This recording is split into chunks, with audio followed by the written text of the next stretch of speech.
Hello বন্ধুরা, আজকে আমরা জানবো আরেকটি গুরুত্বপূর্ণ সম্পদ সম্পর্কে। এখানে তোমরা কতগুলো ছবি দেখতে পাচ্ছ, ট্রেনের ছবি, সেতুর ছবি, এখানে লালন শাহ সেতুর ছবি দেখা যাচ্ছে এবং আরও অনেকগুলো ছবি দেখতে পাচ্ছ। কোনোটিতে আমরা সুন্দর রাস্তা দেখতে পাচ্ছি, কোনোটিতে গ্রামের রাস্তা দেখতে পাচ্ছি এবং কোনোটিতে আমরা রেলগাড়ি দেখতে পাচ্ছি, আরেকটিতে সুন্দর সেতু দেখতে পাচ্ছি। এই সকল জিনিসগুলোই কিন্তু আমরা ব্যবহার করি এবং এগুলো আমাদের গুরুত্বপূর্ণ একটি চাহিদা মেটায়। সেটি হচ্ছে আমাদের রাষ্ট্রের যে কোনো স্থানে যাতায়াতের চাহিদা এবং সেটি আমাদের একটি গুরুত্বপূর্ণ অধিকার। এই কারণে রাষ্ট্র এবং সরকারের পক্ষ থেকে আমাদের জন্য কিছু সুযোগ করে দেওয়া হয়েছে এবং কিছু জিনিস নির্মাণ করা হয়েছে এবং সেই জিনিসগুলো হচ্ছে আমাদের রাষ্ট্রীয় সম্পদ এবং সেগুলো রাষ্ট্রের সকলের জন্য। আমরা একটু আগে সামাজিক সম্পদ সম্পর্কে জেনেছি।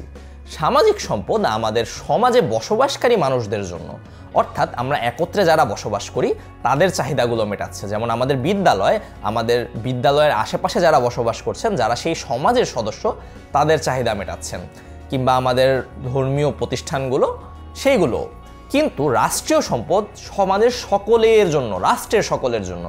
এইখানে তোমরা যেই ছবিগুলো দেখতে পাচ্ছ, যেমন এই সেতুটি, এখান দিয়ে কিন্তু আমাদের রাষ্ট্রের যে কোনো নাগরিক যেতে পারেন, কিংবা রাস্তাঘাট বা রেলগাড়ি যে রাষ্ট্রের যে কোনো নাগরিক ব্যবহার করতে পারেন। অর্থাৎ সমষ্টিগতভাবে যে সকল সম্পদ রাষ্ট্র আমাদের জন্য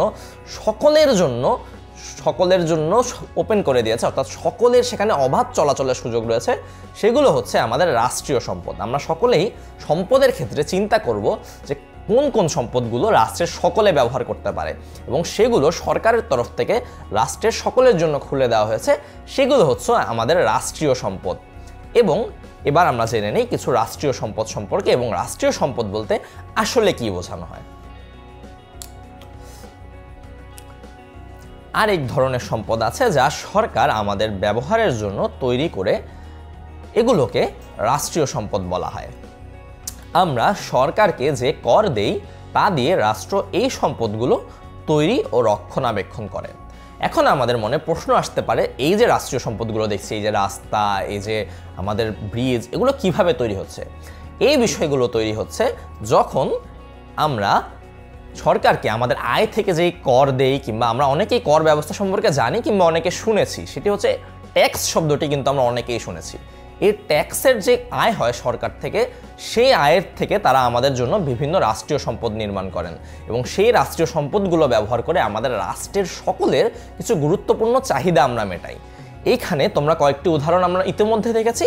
এখন তোমরা চিন্তা করো আরও কয়েকটি উদাহরণ, যেই উদাহরণগুলো আমাদের রাষ্ট্রের সকলের ব্যবহারের জন্য রয়েছে এবং সেগুলো রাষ্ট্র তৈরি করে কিংবা রাষ্ট্র রক্ষণাবেক্ষণ করে এবং সেগুলো আমরা সকলেই ব্যবহার করি এবং সেগুলো থেকে আমাদের অধিকার মেটাই এবং আমাদের চাহিদাগুলো মেটাই।